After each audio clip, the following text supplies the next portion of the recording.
हम जानते हैं दोस्तों, आज दुनिया में एक विश्वास जगने में मेरे देशवासियों की बहुत बड़ी भूमिका है। 130 करोड़ देशवासियों ने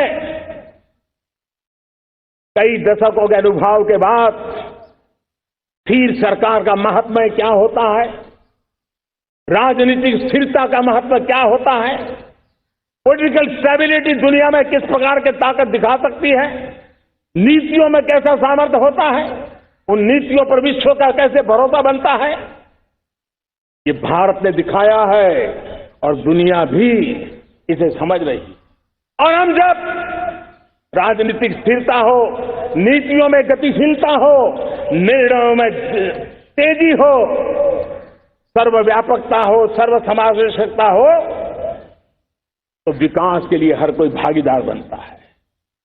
हमने सबका साथ सबका विकास का मंत्र लेकर के हम चले थे, लेकिन देखते ही देखते देशवासियों ने सबका विश्वास और सबका प्रयास से उसमें और रंग भर दिए हैं। और इसलिए हमने देखा है हमारी सामूहिक शक्ति को, हमारे सामूहिक सामर्थ्य को हमने देखा है। आजादी का अमृत महोत्सव जिस प्रकार से बनाया गया, जिस प्रकार से हर जिले में 75 अमृत सरोवर बनाने का अभियान चल रहा है, गांव गांव के लोग जुड़ रहे हैं, कार सेवा कर रहे हैं, अपने प्रयत्नों से अपने गांव में जल संरक्षण के लिए बड़ा अभियान चला रहे हैं। और इसलिए भाइयों बहनों, चाहे स्वच्छता का अभियान हो, चाहे गरीबों के कल्याण का काम हो, देश आज पूरी शक्ति से आगे बढ़ रहा है। लेकिन भाइयों बहनों, हम लोग आजादी के अमृत काल में हमारी 75 साल की यात्रा को उसका गौरवगान करते रहेंगे, अपनी ही पीठ थपथपाते रहेंगे, तो हमारे सपने कहीं दूर चले जाएंगे। और इसलिए 75 साल का कालखंड कितना ही शानदार रहा हो, कितने ही संकटों वाला रहा हो, कितने ही चुनौतियों वाला रहा हो, कितने ही सपने अधूरे दिखते हो, उसके बावजूद भी आज जब हम अमृत काल में प्रवेश कर रहे हैं, अगले 25 वर्ष हमारे देश के लिए अत्यंत महत्वपूर्ण है। और इसलिए जब मैं आज मेरे सामने लाल किले पर से 130 करोड़ देशवासियों के सामर्थ्य का स्मरण करता हूं,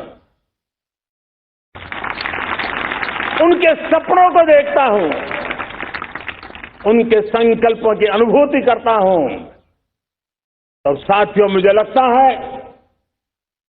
आने वाले 25 साल के लिए हमें उस 5 पंच प्राण पर अपनी शक्ति को केंद्रित करनी होगी, अपने संकल्पों को केंद्रित करना होगा, अपने सामर्थ्य को केंद्रित करना होगा। और हमें उन पंच प्राण को लेकर के 2047 जब आजादी के 100 साल होंगे, आजादी के दीवानों के सारे सपने पूरे करने का जिम्मा उठा करके चलना होगा। जब मैं पंच प्राण की बात करता हूं, तो पहला प्राण, अब देश बड़े संकल्प लेकर के ही चलेगा, बहुत बड़े संकल्प लेकर के चलना होगा। और वो बड़ा संकल्प है विकसित भारत। अब उससे कुछ कम नहीं होना चाहिए, बड़ा संकल्प।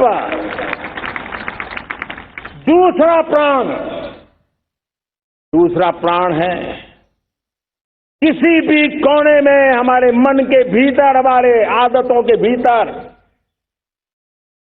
गुलामी का एक भी अंश अगर भी अभी भी है, तो उसको किसी भी हालत में बचने नहीं देना। अब 100%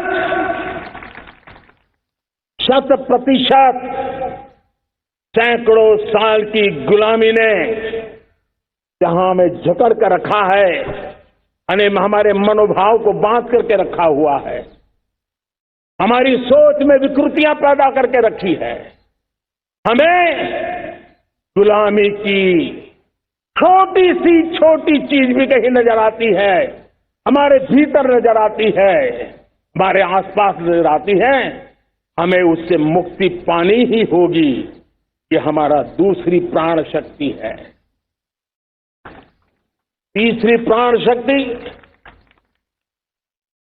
हमें हमारी विरासत पर गर्व होना चाहिए। हमारी विरासत के प्रति, क्योंकि यही विरासत है जिसने कभी भारत को स्वर्णिम काल दिया था, और यही विरासत है जो समय को अनुकूल परिवर्तन करने की आदत रखती है। यही विरासत है जो काल बाह्य छोड़ती रही है, नित्य नूतन स्वीकारती रही है। और इसलिए इस विरासत के प्रति हमें गर्व होना चाहिए। चौथा प्राण, वो भी उतना ही महत्वपूर्ण है, और वो है एकता और एकजुटता। 130 करोड़ देशवासियों में एकता, न कोई अपना न कोई पराया।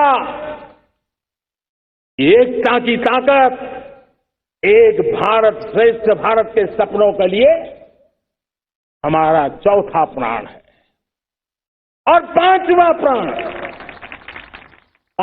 प्राण है नागरिकों का कर्तव्य। नागरिकों का कर्तव्य, जिसमें प्रधानमंत्री भी बाहर नहीं होता है, मुख्यमंत्री भी बाहर नहीं होता है, वो भी नागरिक है।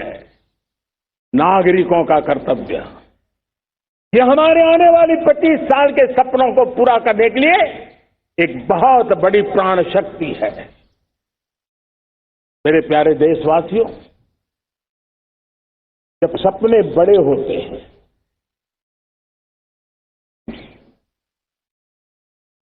जब संकल्प बड़े होते हैं, तो पुरुषार्थ भी बहुत बड़ा होता है, शक्ति भी बहुत बड़ी मात्रा में जुट जाती है। अब कोई कल्पना कर सकता है कि देश 40-42 के कालखंड को याद कीजिए, देश उठ खड़ा हुआ था। किसी ने हाथ में झाड़ू लिया था, किसी ने तकली ली थी, किसी ने रेंटिया लिया था, किसी ने सत्याग्रह का मार्ग चुना था, किसी ने संघर्ष का मान चुना था, किसी ने क्रांति की वीरता का रास्ता चुना था। लेकिन संकल्प बड़ा था, आजादी। और ताकत देखिए, बड़ा संकल्प था तो आजादी लेके रहे, हम आजाद हो गए। अगर संकल्प छोटा होता, सीमित होता, तो शायद आज भी संघर्ष करने के दिन चालू रहते। लेकिन संकल्प बड़ा था तो हमने हासिल भी किया। मेरे प्यारे देशवासियों, अब आज जब अमृत काल की पहली प्रभात है, तो हमें इस 25 साल में विकसित भारत बना के रहना है, अपनी आंखों के सामने। और जो 20, 22, 25 साल के नौजवान मेरे देश के मेरे सामने है, मेरे देश के नौजवानों, जब देश आजादी के 100 साल मनाएगा, तब आप 50-55 के हुए होंगे। मतलब आपके जीवन का ये स्वर्णिम काल, आपकी उम्र के ये 25-30 साल भारत के सपनों को पूरा करने का काल है।